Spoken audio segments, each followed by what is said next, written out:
There's a lot of thought leaders out there that say, we really need a different approach with oncology, is thinking about the changing event, not the kill event, which is secondary, but how we alter the epigenetics of that tumor in a broader sense to turn it back into a tissue that it originally was, or turn it back into the tissue where it now resides. humanOS. Learn, master, achieve. Ira Pastor, welcome to humanOS Radio. Thank you for joining me. Tell us about yourself. So I am a 30-plus year veteran of the traditional pharmaceutical industry that has spent time in various facets or another of this segment, from retail to big pharma to small biotech. But at my heart, I'm still a kid that came up reading comic books and watching science fiction movies and always being interested in how I could advance the human condition and realize some of the future that I only read about in fiction and saw on the pages of those comic books. So when people say how to get involved in sort of this cutting-edge area of regenerative medicine and biotech, it was really started at a very young age. And let's say I honed it and I learned quite a bit on the job the last 30 years, but a lot of it goes back to sort of just a childish enthusiasm for creating the future and what could be. Tell us about your company, Bioquark. We are a life sciences company focused on how we can induce endogenous regeneration and repair and rejuvenation, so the 3 R's, of our complex organs and tissues. We spend a lot of time studying those organisms which inhabit this planet with us, which from a health and wellness perspective are just so further advanced than we are today. And whether that refers to the members of, say, the amphibian kingdom that can replace lost or damaged organs and tissues that are identical in structure and function throughout their lifetime, including spinal cords and limbs and large segments of hearts and brains, or whether it is the cancer reversion skills of organisms like planarians, which get cancer but shrug it off as if it was the common cold and just turn tumors into normal, healthy tissue, or whether it's the far end of the spectrum. There's organisms out there that do not age. There are those that like to age in reverse. And there's even a few that die and are reborn. And needless to say, we're very weak as humans when it comes to accomplishing these feats. But we wanted to, basically our mission is to change that, and how we reawaken some of these capabilities in humans using the tools that have been developed the last 100 years in the biopharma space. Ultimately, we're a biopharmaceutical company that is looking to create products, pharmaceuticals that can endogenously stimulate these capabilities for really important regenerative and reparative needs in unmet medical diseases. What's the philosophy about why humans haven't either maintained or developed the same regenerative capabilities as some of the examples that you've provided? Well, the main one, which a lot of the evolutionary biology people will talk about, is the fact that in our transition through evolution, around the time where we, as mammals, separated from reptiles, the way our circulatory system developed, we became very significant bleeders. We are a species that bleeds very rapidly. We die from the loss of blood very rapidly. And our systems over time were biased for very strong thrombosis and fibrosis to keep that blood from getting out. Rapid wound healing is a wonderful thing for us, but it is not a friend of the slow, meticulous regeneration that we see in nature. That being said, at the same time, we do maintain some regenerative capability. We have physiological turnover in all of our rapidly dividing cells, blood, epithelial layer of skin and gut. We do have some hypertrophic regeneration capabilities in our liver if we ever come across acute damage, where we will not have proper structural regeneration, but the liver will increase in both cell count and size to take on missing function. And then most importantly, I like to point out that we do have some pretty decent reversion capabilities in our tissues. The ability of, I give the example, when cell A in our body somewhere starts going wrong and undertakes an oncogenic transformation, it's basically cell B, C, D, E, and F in the immediate microenvironment that nudge it back into shape. That is a very real rudimentary form of reversion, which we don't see on a huge scale in humans, but nonetheless, it is a sort of a vestigial remnant of that process. So you're looking to understand that the microenvironment of tissues and how this regeneration could be intervened upon to fix things that are damaged in the body over the course of life. Exactly. We have great proxies for it in the sense that we have nature to look at. We have all of the non-human species that, from a genetic perspective, although we all look kind of different, we're pretty much genetically the same. So we have a lot of things to work with. And at the same time, we have just the examples in humans, such as in early embryonic development, where there exists this morphogenetic capability to replace what's missing and revert a disease state. So we have a lot of good information that evolution the last couple billion years has put in front of us, and we're going to derive that information and translate it into therapeutic opportunities for humans. And these opportunities, you describe them as combinatorial biologics. And I'd like to break that word down. So talk to us about biologics. What are those? And then this idea of combinatorial or combination. Talk to us about the technology. Biologics are any drug treatment that are produced in living cell systems, are either protein, carbohydrate, or protein and carbohydrate based, and do not have an exact composition of matter as a synthetic chemical might. Biologic examples are everything from growth hormones to interleukins, interferons, insulin, and vaccines as well. When we put the word combinatorial before it, we are referring to, in our particular case, the interest to develop drug or therapeutic interventions that do more than one thing. Mm-hmm. The pharmaceutical industry for the last 100 years has been very based on what is referred to in the industry as sort of the single silver magic bullet. They like developing single biologic moieties or biochemical moieties that do one thing. That is what they've been good at, and it's what is easy for them to get approved. But at the end of the day, when you're talking about, God forbid, your arm gets chopped off, growing an arm back is a very complex process. There is no single magic bullet that will ever, for now to infinity, ever do that. It is a combination of biochemical activities that gets that done for the newt or the lizard. So we are studying what these processes are and how we can put together combination interventions as opposed to single magic bullets. We see some of this in the market today. You see combination therapies for, of course, cancer. You see it in the case of HIV. And then you see therapeutics, some of which are on the market for a long period of time, which are combinations. We don't really think of them, but they exist.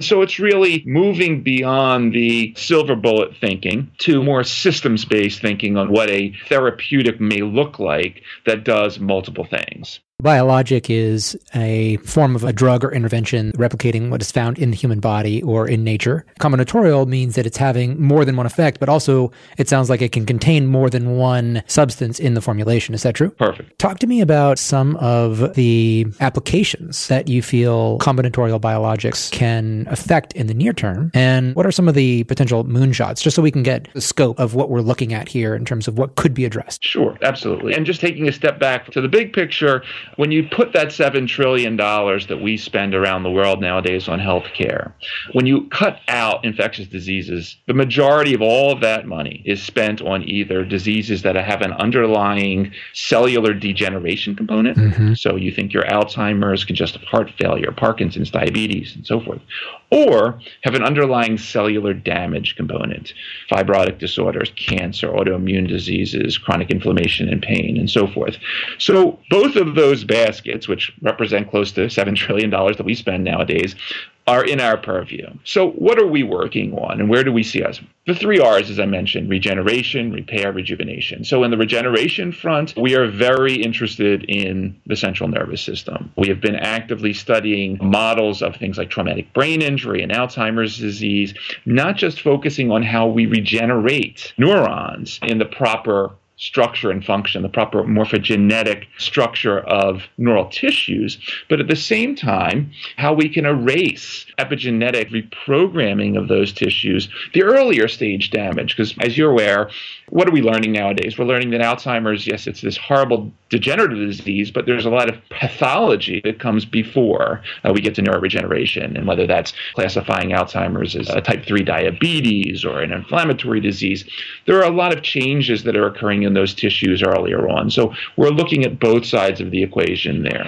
At what point can these combinatorial biologics intervene? Does a condition or damage need to occur, or are there wellness applications that are intended for prevention itself? We think the entire spectrum. So we are looking at both in our corporate strategy, that we have disease interventions, we have late-stage disease interventions in terms of recapitulating and regrowing neural tissue. We have the earlier stage sort of epigenetic damage that occurs in some of these tissues.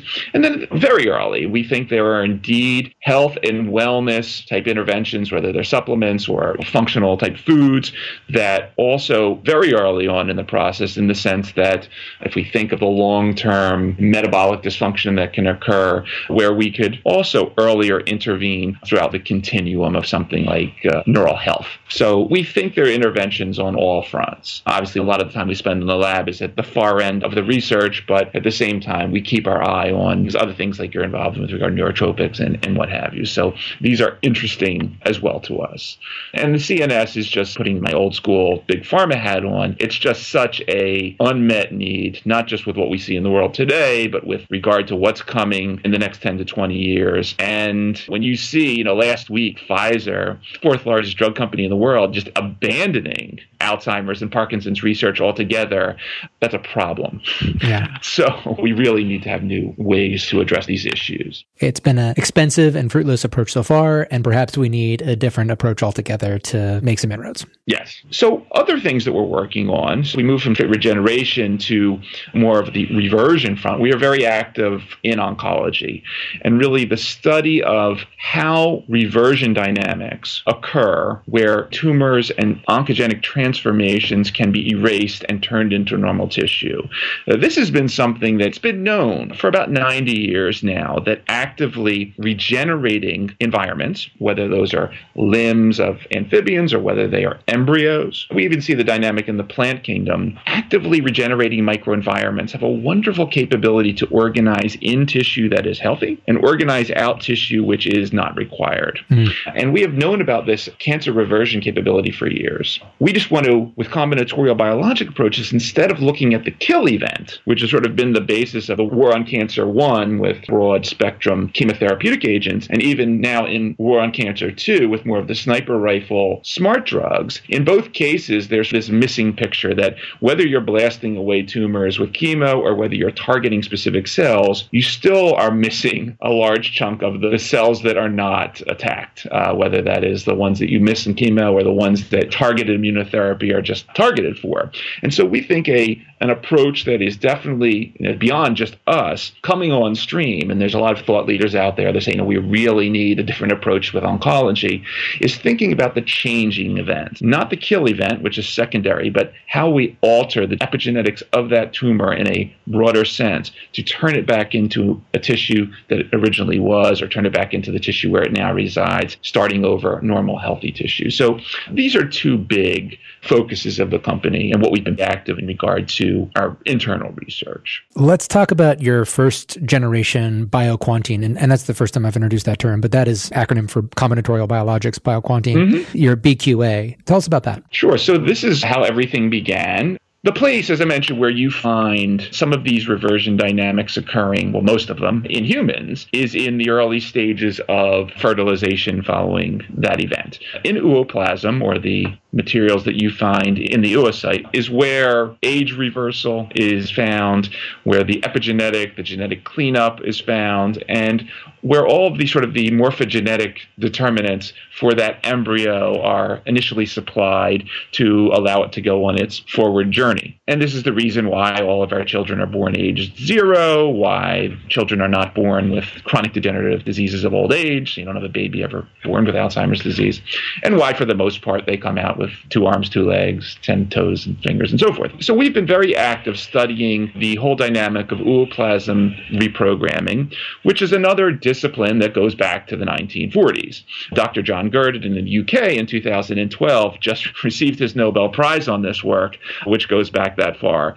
However, since the 1950s, it's remained sort of a petri dish concept. Been used for cloning purposes, been used for developmental biology experiments in the 1970s. However, it was never really leveraged beyond that. And so we are taking it the next step. Just like any other biologics derived from cell systems of this nature, we want to take the next level. How can we move beyond the Petri dish? We're not a stem cell company. We want to say, okay, yes, these reprogramming dynamics can be used to produce stem cells and for cell therapy, but we wanted to move it to the different level and say, look, there are very interesting potential candidates in these ooplasm mixtures that can create biologics. So that's the direction we went. Now, obviously, we cannot work with human eggs. Why? Because females only make a couple hundred during the course of a lifetime, and they go for about $10,000 a cell for various purposes. So we work off the garden research and focus on species, specifically Xenopus laevis frogs, which have been used by the pharmaceutical industry, actually going back to the 1940s,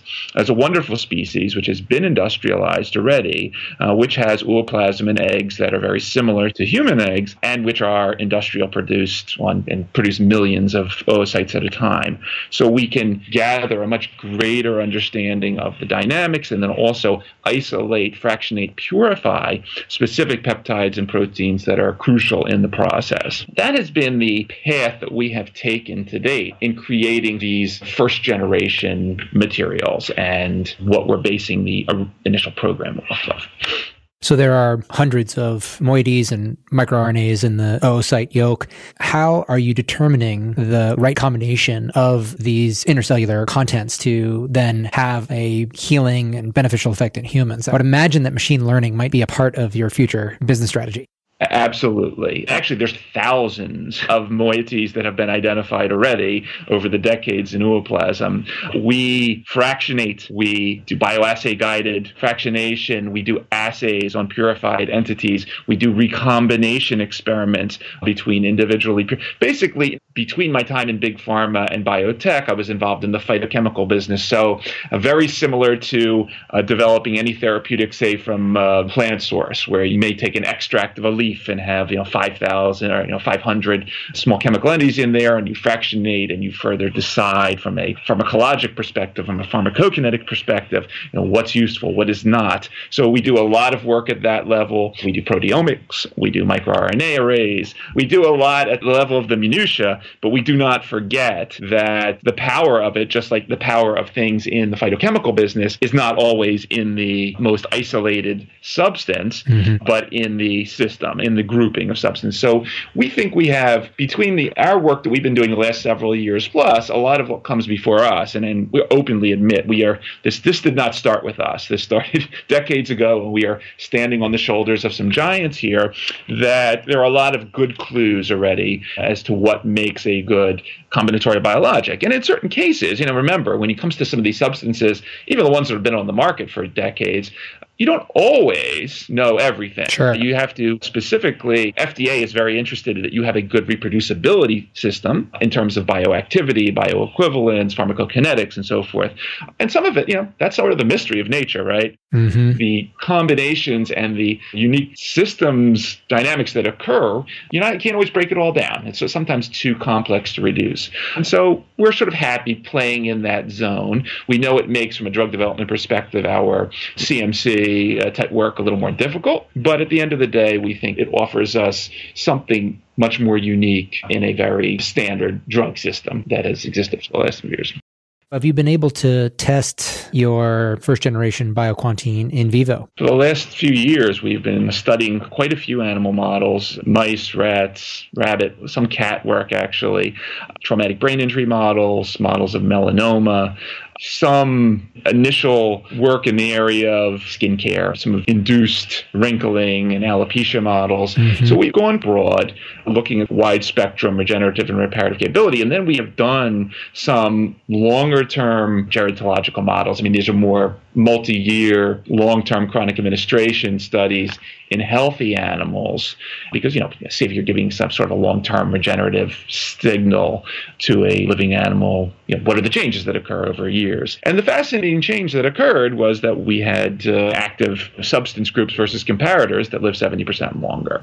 That's interesting. It's an interesting side effect. And obviously, the ability to turn back age is found in ooplasm. It's a side effect. It's something, needless to say, as a a rejuvenation company. We're interested in. We haven't done too much more on that front, but nonetheless, we think it shows that there are promising long-term safety and tolerability profiles that are popping up for us. So we're happy to see that.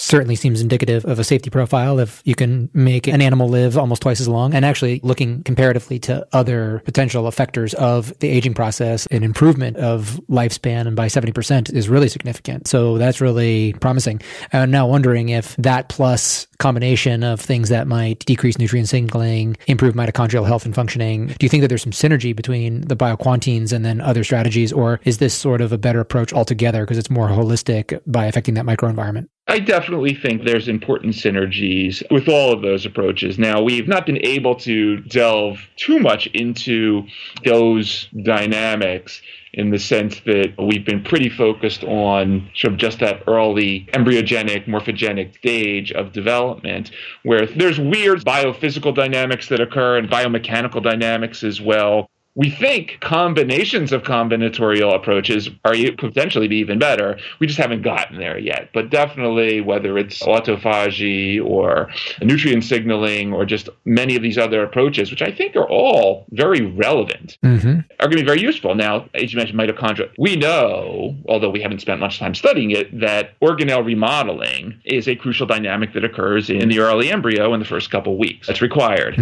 Very early on, embryos don't like a lot of oxygen, and then it ramps up. Yeah, the short answer is yes. There's probably quite a bit of synergy that is worthwhile exploring on the longevity front as it pertains to those dynamics. So you've done work in various animal models, traumatic brain injury, cancer, skin wrinkling, hair loss, and there also are some indications of some gerontological applications, so improvements in aging. And early stage, you're going to be focusing more on cancer reversion and organ repair, regeneration, and transplant. Is that another area too?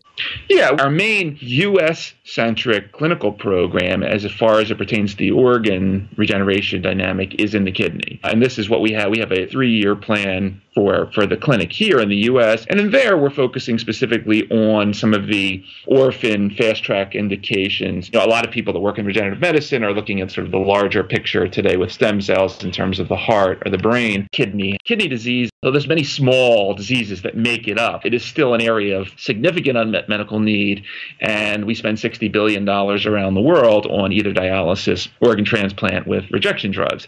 So our perspective from an endogenous regeneration perspective, if we can keep you with those degenerating kidneys from going down either of those paths and keep you away from dialysis or transplant, we've done something important, because there's a major gap in between there and early stage interventions. So we think that is another fruitful area for our own program, but we're open to the whole system. We're not afraid. There's just such broad scale possibility for this approach to affect really all organ systems of the body and then overall system health. So let's move to two disparate areas. One is your work with Renima, and then talk about some of the current health and wellness possibilities of this technology. So let's start with health and wellness, because Renima is the moonshot, I'd say. But what do you think is possible in terms of using this type of tech in helping people feel better, look better? We have been active for a little while now. We're just starting to get our feet wet in the commercial arena in regard to skincare. And we have a couple partners there, and we will be announcing a couple more that we're bringing online. But in those specific cases, there is just an interest out there due to the combination of things we've been seeing in our lab in regard to, for instance, inhibition of pro-inflammatory cytokines, in terms of the epigenetic reset that we see in a variety of skin cell types in the in vitro models, the in vivo work we do, some of what we're seeing now in assays related to hyaluronic acid, collagen A synthesis. A lot of what is important in skin aging and ultimately skin beautification, appearance, has excited people. And so, we're not consumer packaged good folks as much as we are pharma people, but we understand the market and we understand the requirements. So we are creating right now, and have created through partnerships, a series of skincare products that we're getting our feet wet with in different geographies. We have a partner in the Netherlands that is coming online, one in Thailand, and we're beginning to explore further markets for these opportunities. At the same time, a couple of years ago, we formed a small partnership in Russia. In the Eurasian Customs Unit, which include Russia, Kazakhstan, and Belarus, we got this approval as a functional food ingredient over there based on some of the historic use of Xenopus caviar, let's say, in Africa, which actually, interestingly enough, from a ethnopharmacological perspective, goes back into the year 1802 when the species was first identified and documented in the literature, where there are many cultures in Western Africa used it for a variety of purposes, from basic health enhancement to sexual health to the use in modulating menstrual cycles of women in Africa, because these eggs were originally in the 1940s used as our original pregnancy test in the United States. So there's a really interesting backstory here, but nonetheless, they were consumed as foods in Africa. And so our partners in Russia were leveraging some of that in their initial research in the area of hypothyroidism, where we are seeing some very interesting initial results in our oral applications, improvement in glucose control, improvement of various thyroid hormone levels. So we are beginning to see the possibilities of where we fit in terms of functional nutrition, nutritional products, and continually optimizing the oral delivery, which is far from perfect at this point in time. That's a still tough road, but we are working on it, and we are at least excited by some of what we're seeing. So at least for the applications that are being explored to be commercialized, these could be a consumed pill or topical? Yeah, so we have topical and oral formulation, primarily in the form of liposomes, and once again, combining with some natural protease inhibitors. We just want to keep it as a nice environment for these substances so they have a nice ride through that hostile gut. And are there challenges with the regulatory environment in the United States that prevents the commercialization of these substances here, or can people in the United States get access to them if they wanted them? On the skincare front, we have no problem there. Obviously, this is not a food substance yet that has been ingested by large populations in the United States yet, but we think there are some paths, let's say, around that, and we are exploring that with our regulatory lawyers right now. Great. Let's move on to the Renima Project. This is perhaps one of the moonshots I'd consider, and I'd love to hear more about what this is. And this obviously got a lot of people excited when we first started talking about it last year. It is a very exploratory program, but it was designed initially to target an area of research that has gotten little attention, close to zero research dollars over the years, namely the severe disorders of consciousness, and starting with the most severe, which is brain death, which is the main reason that we all leave the world every year and is the definition of death around the world. In most countries, the whole brain definition, where there needs to be irreversible loss of function in the cortex and the brainstem. In some countries, they just use the brainstem definition, but that's a different topic. So basically, we sat back. There was a lot of public exposure to the concept with cases like Whitney Houston's daughter, Bobby Christina Brown, and Jahai McMath in California that brought the topic to the fore. But we're sitting here as a regenerative biology company, and we know two things. Number one, there's many species in nature whose brains can be destroyed, in some cases cut out entirely, that regenerate in perfect structure and function and are species entirely happy. This includes planarians, includes amphibians. We see it in metamorphic insects. So we even see it in small mammals who hibernate for 6 months out of the year. Combine that with the fact that when you go into the literature, even though in 1968 brain death was labeled irreversible by the Harvard ad hoc protocol, there are many cases, a few dozen, that you will find where there are cases of natural brain death reversion, primarily in very young individuals who maintain some type of neurogenic niche.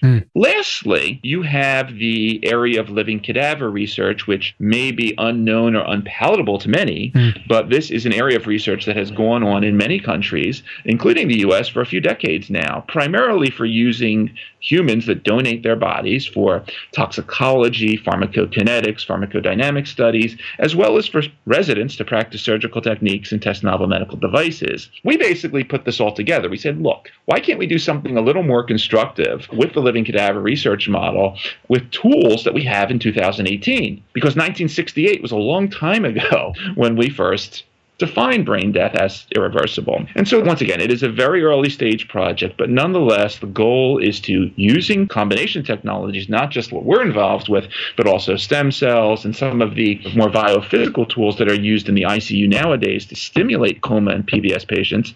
Can we put a combinatorial protocol together that mimics, in essence, what we see in epimorphic regeneration in nature in organisms who regenerate their brains. And in essence, here we are. It is very early stage. We've only taken some baby steps so far, but we feel it is a legitimate ethical area of scientific pursuit, and the trickle-down learnings for all disorders of consciousness, as well as the chronic degenerative diseases of the central nervous system, will be affected by it. It is a moonshot. Let's put it this way. If I was to bet, we'll solve the blurring of death well before we cure cancer.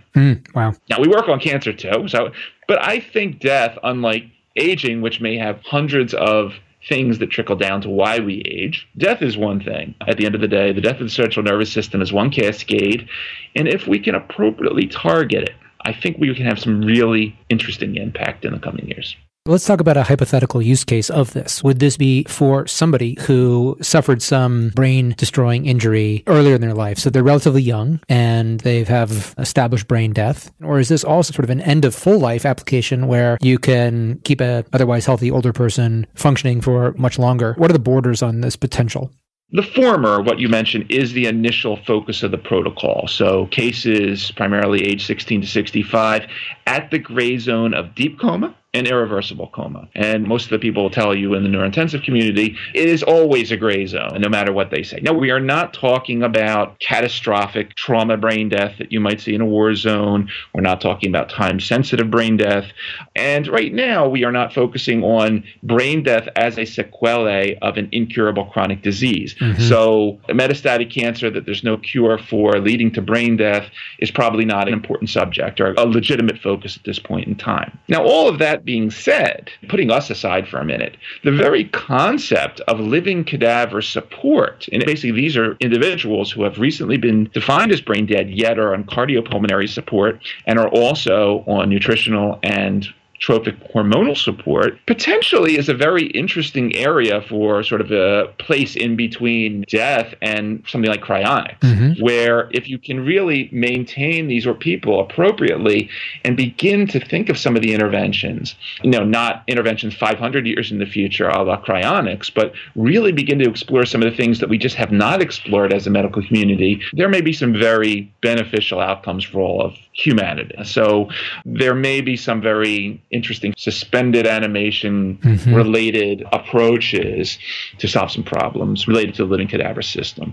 Imagine somebody that has been preserved at the end of their life, they quote unquote die, and bioquantines are used in a regenerative fashion prior to reanimation, bring somebody back to a healthy state, then bring them back to life. Exactly. If the technology was that far advanced, then the bioquantines could prevent the degeneration in the first place, conceivably, but still, it's really very interesting work you're doing. Talk to me about a roadmap. When all things go as planned, when do you think they'll be able to introduce your first bioquantine into the marketplace for a disease condition? What's the thinking there? Okay, so splitting the company now into its various components. So from a U.S. drug development perspective, we have a 3-year plan on the kidney indication to be in the clinic with a 5-year point of registration for a sort of a fast-track orphan indication. So put U.S. now aside, we are a U.S. company, but at the same time, we are also very active in exploring and studying other geographies, because as much as the U.S. is an important market for us and it's where we are, we cannot ignore the fact that in today's globalized world of medical research and training that there are other areas that we need to investigate. And when you see things in today's world like, Harvard Medical School that is operating in Dubai, or Weill Cornell Medical Center in Qatar, or Newcastle University operating in Malaysia, you begin to realize the scope of this internationalization of medical research. So we are beginning to get active elsewhere. We have a partnership in Thailand. We have one in India. We have something shortly coming online in the Middle East. But, the smart people will tell you that U.S. is an extremely important market. But look, if you can save 1 year into the clinic in Southeast Asia or the Middle East or Latin America, that helps move the program forward, you have to do this today. This isn't like 30 years ago where the pharma industry ignored the rest of the world. And, one only needs to look at, and I point out to what Merck did last year, the 5th largest drug company in the world signed an agreement with the government of China, and they created basically a tropical island where, if you're dying of of cancer, you can access Merck's immunotherapies that are in development today. Yeah. And this is unheard of when you think of medical tourism as sort of a niche. But here, fifth largest drug company in the world partnering with the largest government in the world to do this. We really see other governments and regulatory systems doing things that are creative and are potentially, we need to copy here sooner than later. So we hope we can get to market sooner elsewhere, but we'll be announcing that when it's set in stone. Ira Pastor, CEO of Bioquark. This has been a fascinating conversation. Excited for what you guys are doing and where you are. It doesn't seem to be a technology that we have to wait 50 years. It could be available within our lifetime to have a serious impact on quality of life, disease reversion, health maintenance. And so thank you for all the work that you're doing to forward this and coming on to humanOS Radio today to talk about your work. I really appreciate it, and I appreciate all the work you're doing in exposing the world to all the exciting things that are happening, not just in our area, but all areas of health and wellness. Great thing you're doing. Thanks for listening, and come visit us soon at humanOS.me.